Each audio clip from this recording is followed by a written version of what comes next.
There's a man named Greg Shanup, who is the former post chaplain for the entire post at Fort Hood, with probably 30 chaplains under him when he retired.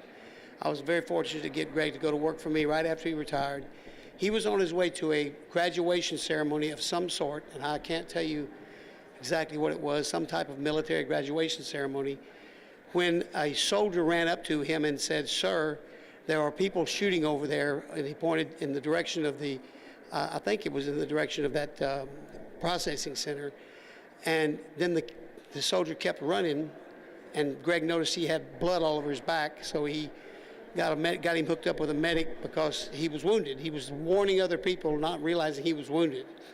So clearly he knew it was for real because he saw the man's wounds. He then was put into the building.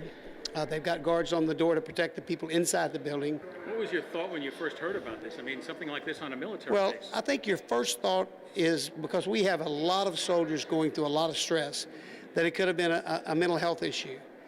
But now they're reporting one shooter dead, two suspects in custody. That's three shooters. If that's the situation, if that turns out to be three shooters, then I have real questions. It's kind of would be a little unusual, I would think, that three people would crack at the same time and start shooting. There at least have to be some coordination. And then I was looking at a map of Fort Hood, and where the fire was reported is in locations that are fairly far apart. I mean, like half mile, quarter of a mile, three-quarters of a mile. I have been in the center and talked to the soldiers in this area where they're going through transition and being treated for PTSD and other situations like that.